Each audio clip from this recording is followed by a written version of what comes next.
महर्षि पाणिनि संस्कृत एवं वैदिक विश्वविद्यालय के परिसर में आज विषुव दिवस, जब सूर्य विषुवत रेखा पर, भूमध्य रेखा पर लंबवत रहते हैं, उस दिवस 21 मार्च हम यहाँ दिक् साधन के प्रयोग के लिए उपस्थित हुए हैं, ज्योतिष विभाग के आचार्य लोग। और हम यहाँ प्रतीक्षारत हैं सूर्य की पहली किरण की, जैसे ही सूर्योदय होता है। और हमने यहाँ जो हम शंकु लगा रखा है, इसकी छाया कहाँ पड़ती है उस आधार पर हम पूर्वापर स्थान का चयन करेंगे। उसके बाद आगे हम लोग दिक् साधन करेंगे। तो प्रतीक्षा में हैं हम। 6:30 बजे सूर्योदय आज कहा गया है, किंतु यहाँ हम देख रहे हैं कि अन्य संरचनाएं भी क्षितिज। कितना समय अभी हुआ है यहाँ? तो ऐसे अंदाज लग रहा है कि अब शायद सूर्य के दर्शन होने चाहिए। 3 मिनट और लगेगा। हाँ, क्योंकि प्रकाश बढ़ा। आकाश तो वैसे निर्मल दिख रहा है, निरभ्र लग रहा है कि अभ्र तो नहीं है। समझ में तो कुछ भी नहीं आ रहा है यहाँ पर। 3 मिनट के अंदर होगा ये। 33 हो चुका है। हम लोग कितने मिनट? थोड़ी सी भी छाया हमें बारीक सी भी दिखाई दी तो हमारा प्रयोग यहाँ सफल हो जाएगा। छाया इसीलिए हमने शंकु के रूप में छड़ का प्रयोग कल करके देख रहे थे। उसमें छाया बहुत बारीक आने से हमने आज पाइप का प्रयोग यहाँ किया हुआ है। इसका सेंटर फिर हम ले लेंगे।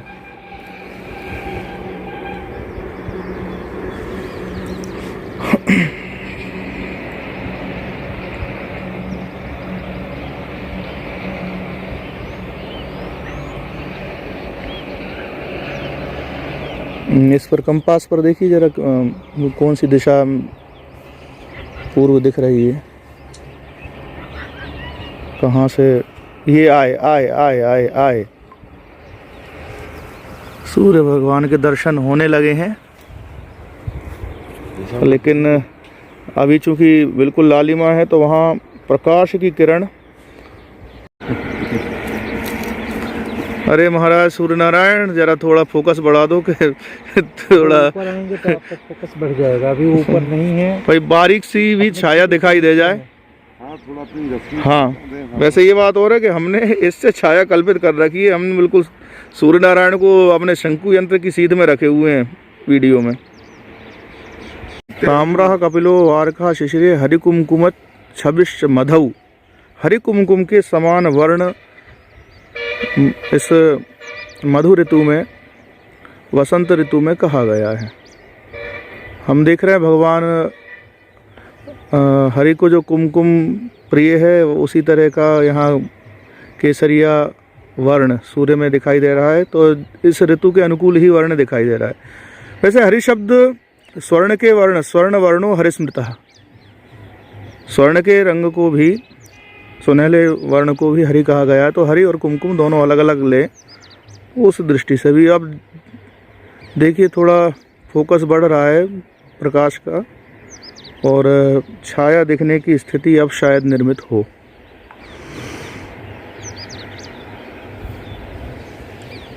ये हमने सूर्य का वेध कर लिया है हमारे मोबाइल से। ये देखिए हमारे शंकु की सीध पर सूर्य।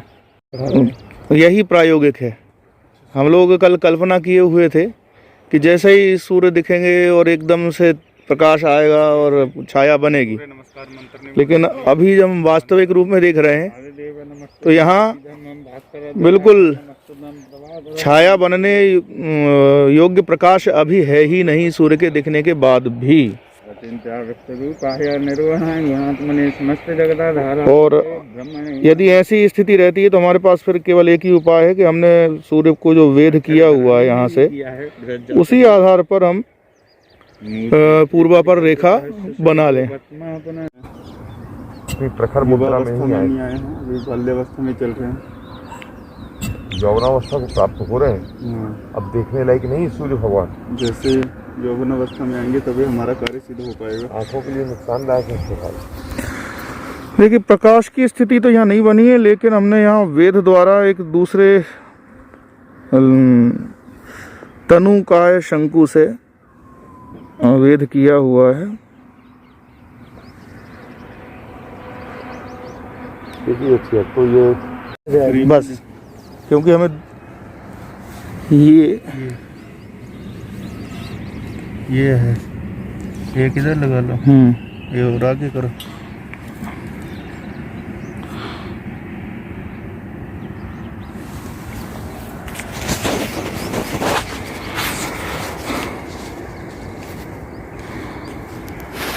यहाँ छाया हमें केवल इस पाइप के सरफेस पर दिख रही है, न मिट्टी पर ना ही सफ़ेद तल पर वो दिख रही। केवल जो आपका चांदी नुमा जो हमारा वर्ण है इसका पाइप का, उस पर दिख रही है। और उस पे अलग अलग स्थानों पर हमने वो पाइप रख करके यहाँ छाया को देखा हुआ है, स्केल वगैरह होगा, और उससे हम ये हमारी रेखा यहाँ खींच रहे हैं।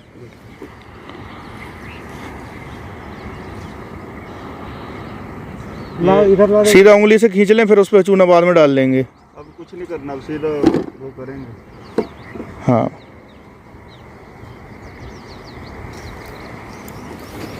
क्या करना चाह रहे हो? इससे रेखा खिंचाएगा। चूने को वो लेयर खींच दो ना, पतली सी। उसके सेंटर से ले गया।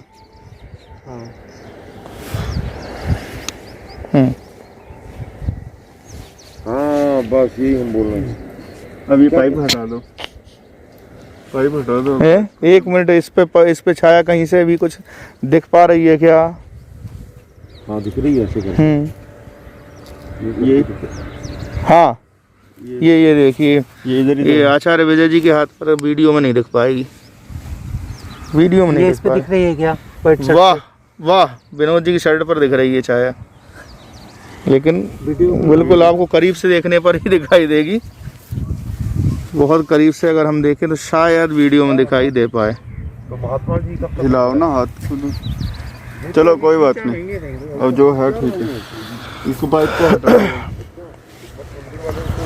हाँ हटी, एक मिनट। दिख रहा है क्या? हाँ देखिए, हम लोगों ने यहाँ छाया को देखने के लिए यहाँ प्रयास किया। मिट्टी पर छाया हमें उभर कर नहीं दिखाई दे रही थी, और हमने चूना डाल करके इसको देखा तो भी छाया हमारी नहीं दिखाई दे रही थी ढंग से। और हमने पहले ही ये दूसरे एक लघुकाय शंकु को सीध में रखा था, और इसके आधार पर छाया के बीच में तो है ये हरे। हाँ हाँ, ये देखिए, ये जो है वीडियो से वेद करके हमने यहाँ पर देखा था, और इस दूसरे शंकु पर छाया मोटे शंकु की वो दिखाई दे रही है। ये आचार्य विजय जी का हाथ पर वीडियो में शायद समझ में नहीं आ पाएगी उतनी। ठीक, और हमने फिर अलग एक प्रयोग किया, जो दूसरा एक पाइप रखा, उस पर थोड़ा सा उस प्रकाश दिखाई दे रहा था, तो हमने 3-4 पॉइंट पर उसको रख के और वहाँ से चिन्ह इस पृष्ठभूमि पर हमने लगाए हैं, और उसके बाद में हमने ये रेखा खींच रखी है। और अब यह हमारी पूर्वा पर रेखा हो गई। पूर्व लिख दो, एक जगह अपर लिख दो, यानी पश्चिम लिख दो, समझ गए? लियो अब। हाँ, इधर भी डाल दो। देखिए, छाया द्वारा हमने जो साधन किया था, यहाँ हमारा शंकु रखा हुआ था ये मध्य स्थान पर, और यहाँ ये जो आचार्य विनोद जी जो पुनः इसको चूने से लकीर गहरी कर रहे हैं, यह रेखा हमको छाया से प्राप्त हुई थी, और हमने इसको पूरे वृत्त में बाद में आगे बढ़ा लिया।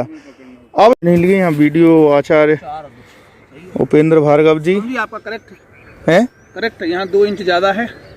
चलो विजय सर, इधर यहाँ में उत्तर रखा करो। चलिए, बिना गोला गुनिया के कम से कम सूद मिला ली। आप आइए इधर। एक और गोल बना रहे हो क्या? ये रेखा सही करने का प्रयास, यहाँ में उत्तर रेखा। सेंटर देख लो ना एक बार। यहीं पे रखा है। अब एक बार नापो, वहाँ से मापो, वहाँ से एक बार कर लो, चेक कर लो। योगेश जी चूना डाल दें। वही काम है, जल्दी करें। हाँ, आप इधर आ जाओ, हम यहाँ मिटाते हैं। इसी जगह से पहले दोनों कर लें। विजय सर यही है क्या? हाँ हाँ, यही साफ साफ दिख रहा है।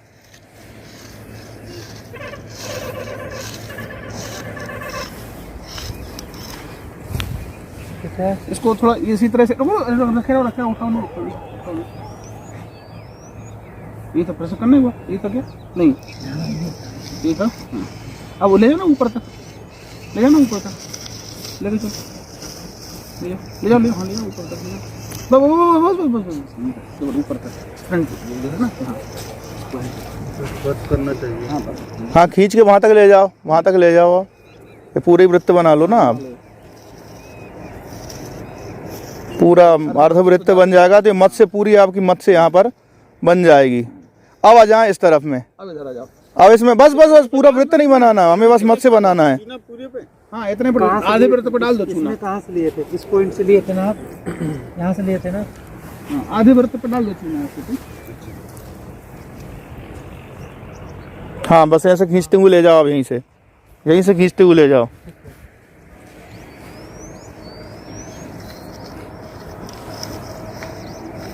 विश्व दिवस पर दिक् साधन का प्रयोग हम लोगों ने किया। हम सूर्योदय के समय यहाँ उपस्थित हुए और उस समय हमने शंकु की छाया से पूर्व और पश्चिम स्थान निर्धारित किए थे। फिर ये जो हमारा वृत्त का व्यास था उसको व्यासार्ध मानकर, उसको त्रिज्या मानकर पूर्वी स्थान और पश्चिमी स्थान से हम लोगों ने ये अर्धवृत्त यहाँ पर खींचे, ये चाप यहाँ खींचे और इससे ये आपको यहाँ पर मत्स्याकृति दिखाई दे रही होगी। इसको तिमिना रेखा के रूप में कहा गया है। तिमिना शब्द मत्स्य के लिए ही आया है। और यहाँ हमको उत्तर दिशा का मध्य और दक्षिण दिशा का मध्य यहाँ मिला। हमने फिर इस पर याम्य उत्तर रेखा खींची हुई है और पुनः यहाँ से उसी त्रिज्या को लेकर के इन बिंदुओं से जब हम आगे बढ़े हैं तो हमें पुनः पूर्व और पश्चिम स्थान बाहर दिखाई दे रहे हैं। और इस प्रयोग में आप सबसे बड़ी बात देखेंगे कि जो पूर्वापर रेखा हमने प्रातः काल देखी थी, अब ये सांतरित दिख रही है छाया इससे। इसका कारण यह है कि आज विश्व दिवस है और आज पूरे दिन सूर्य विषुवत रेखा पर लंबवत रहेंगे। तो वहाँ जब भी छाया देखी जाएगी किसी भी शंकु की, तो वो पूरे दिन आपको पूर्वापर रेखा पर चलती हुई दिखाई देगी। उसी रेखा पर छाया आगे पीछे आगे की ओर निरंतर बढ़ती जाएगी और मध्याह्न में वहाँ के स्थानीय मध्याह्न के आधार पर छाया का लोप हो जाएगा।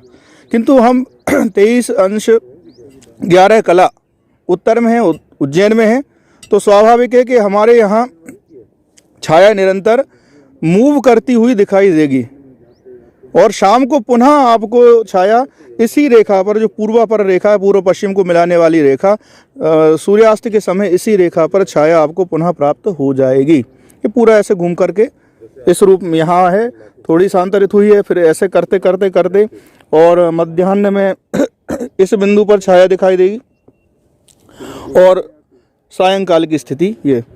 आचार्य डॉक्टर उपेंद्र भार्गव जी अब आप लोगों को संबोधित करेंगे और सिद्धांत विषय के विशेषज्ञ आचार्य हैं और आप बताएंगे हमें कि हम क्या किए हैं और क्या करने वाले हैं।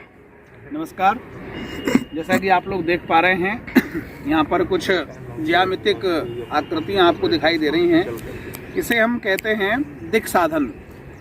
सूर्य सिद्धांत और सिद्धांत शिरोमणि में और बाकी के ज्योतिष शास्त्र के जो अन्य सिद्धांत के हम सूर्य को भी फ्रेम में लेते हैं, में दिक् साधन का बहुत बड़ा महत्व होता है। दिक् साधन विशेष रूप से हमें दिशाओं के ज्ञान के लिए करना अपेक्षित होता है कि जिसमें हम वास्तविक पूर्व एवं वास्तविक पश्चिम का परिज्ञान कर सकें। इसके लिए कई 100 वर्षों पहले से, कई हजार वर्षों पहले से ज्योतिषी लोग, आचार्यगण दिक् साधन के लिए अपना स्थान बना करके रखते थे और दिक् साधन करके वास्तविक पूर्व और वास्तविक पश्चिम के चिन्हांकन करके रखा करते थे। इससे विद्यार्थियों के लिए वास्तविक दिशाओं का परिज्ञान और जो तात्कालिक सूर्योदय के आधार पर जो हम पूर्व पश्चिम देखते हैं उसके अंतर का ज्ञान कराया जा सकता है। आप देख पा रहे हैं यहाँ एक बीच में शंकु खड़ा हुआ है, इसे हम शंकु कहते हैं, नर भी बोलते हैं, नराकृति भी बोलते हैं। ये शंकु है, इसको केंद्र मान करके इसके आसपास एक पहले गोल बनाया गया है, और ये जो गोल है, इस गोल के आधार पर हम इस गोल में इस शंकु की छाया पश्चिम दिशा में सूर्योदय के समय जब गिरती है तो उसे वास्तविक पश्चिम मानते हुए हम बाकी की जो दिशाएं हैं उनको मीन रेखा के आधार पर परिभाषित कर पाते हैं।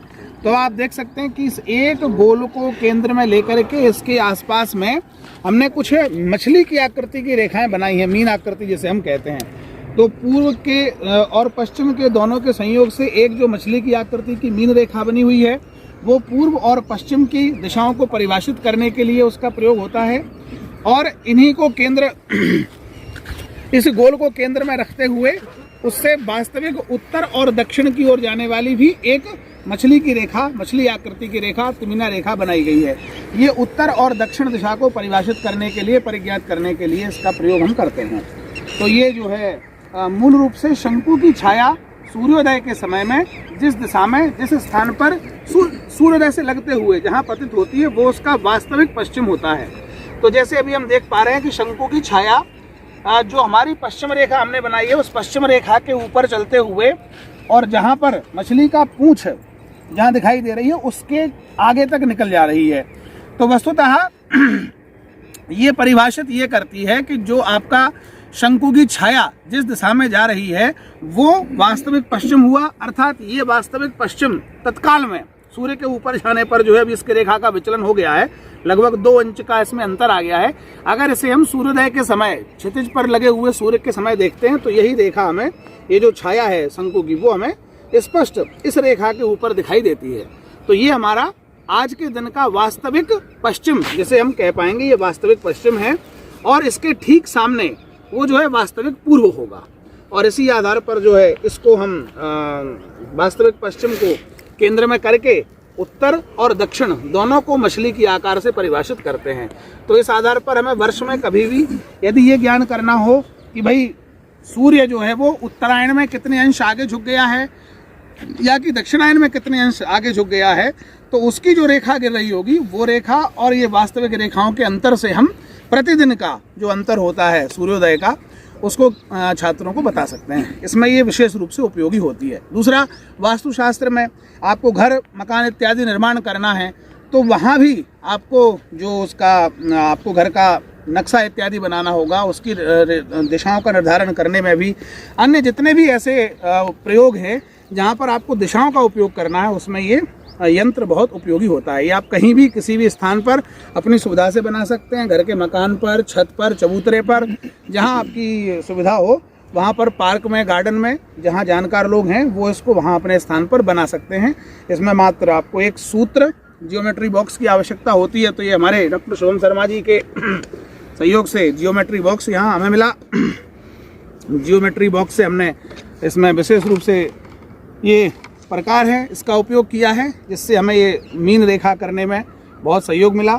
इसका एक सूत्र है, ये सूत्र आपको इस तरह का आवश्यक होगा, उस सूत्र से आप जो है चिन्हांकन कर सकेंगे प्रकार के साथ जोड़कर, और उसकी रेखाओं का कोण सही है या नहीं उसको नापने के लिए आपको ये चांदा और ये जियोमेट्री बॉक्स आपको बहुत उपयोगी हो सकता है।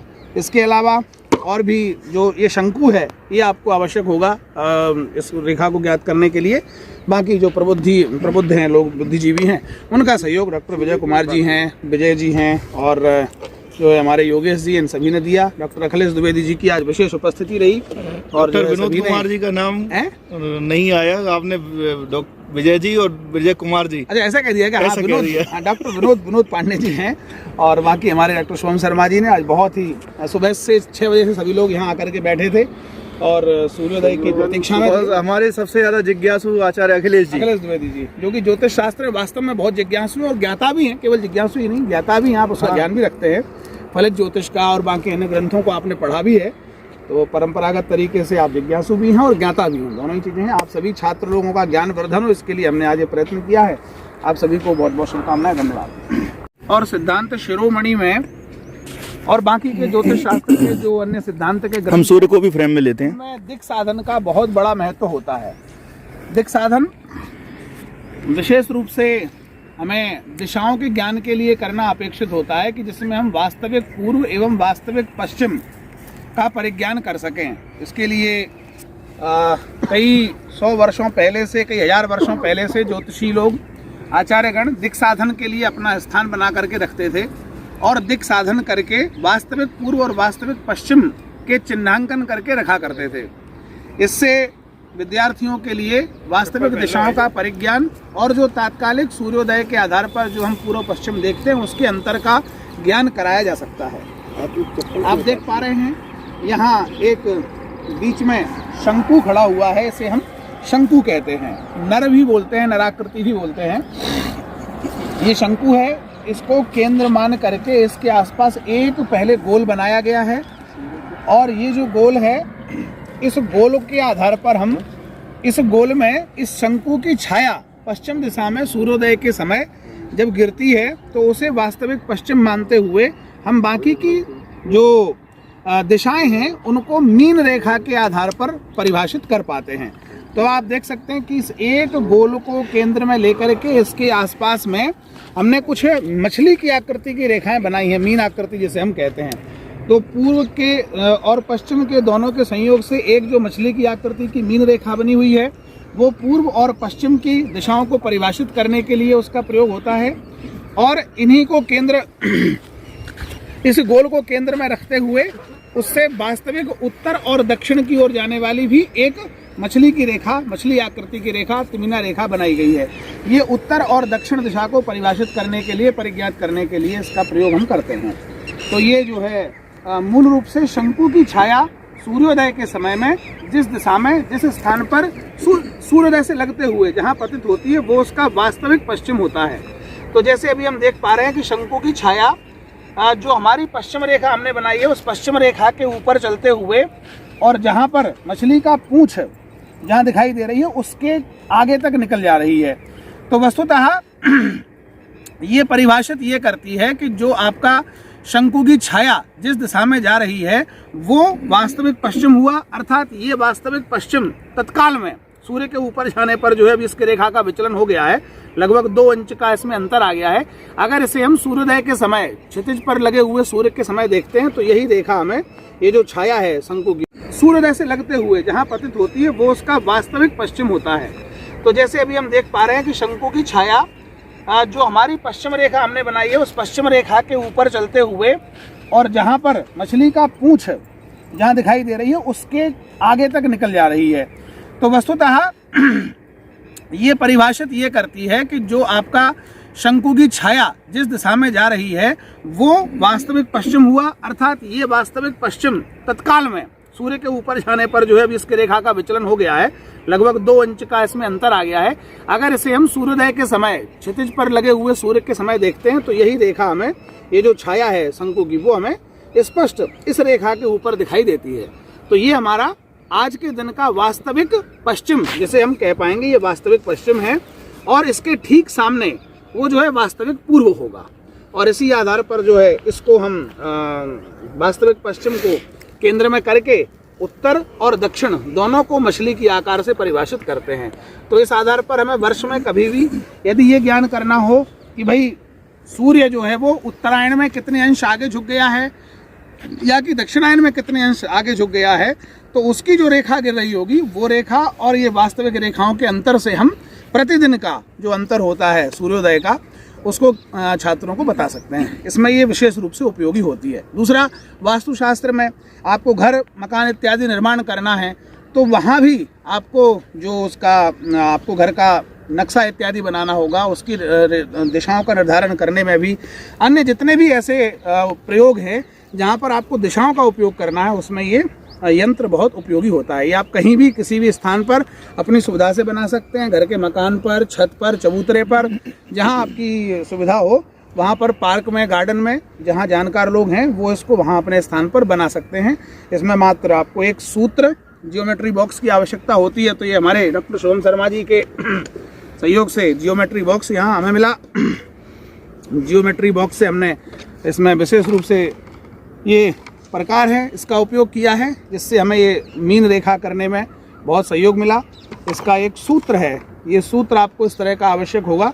उस सूत्र से आप जो है चिन्हांकन कर सकेंगे प्रकार के साथ जोड़कर, और उसकी रेखाओं का कोण सही है या नहीं उसको नापने के लिए आपको ये चांदा और ये जियोमेट्री बॉक्स आपको बहुत उपयोगी हो सकता है।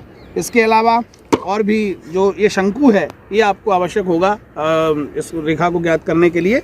बाकी जो प्रबुद्ध हैं लोग, बुद्धिजीवी हैं, उनका सहयोग डॉक्टर विजय कुमार जी हैं, विजय जी हैं, और जो है हमारे योगेश जी, इन सभी दिया। डॉक्टर अखिलेश द्विवेदी जी की आज विशेष उपस्थिति रही। और डॉक्टर विनोद कुमार जी का नाम नहीं आया, आपने विजय जी और विजय कुमार जी, अच्छा ऐसा कह दिया कि ऐसा कह दिया। डॉक्टर विनोद पांडे जी हैं, और बाकी हमारे डॉक्टर सोम शर्मा जी ने आज बहुत ही सुबह से 6 बजे से सभी लोग यहाँ आकर के बैठे थे और सूर्योदय की प्रतीक्षा में। हमारे सबसे ज्यादा जिज्ञासु आचार्य अखिलेश द्विवेदी जी, जो कि ज्योतिष शास्त्र में वास्तव में बहुत जिज्ञासु और ज्ञाता भी हैं, केवल जिज्ञासु ही नहीं ज्ञाता भी हैं, आप उसका ज्ञान भी रखते हैं, फलित ज्योतिष का और बाकी अन्य ग्रंथों को आपने पढ़ा भी है, तो परंपरागत तरीके से आप जिज्ञासु भी हैं और ज्ञाता भी हैं, दोनों ही चीज़ें हैं। आप सभी छात्र लोगों का ज्ञान वर्धन हो, इसके लिए हमने आज ये प्रयत्न किया है। आप सभी को बहुत बहुत शुभकामनाएं, धन्यवाद।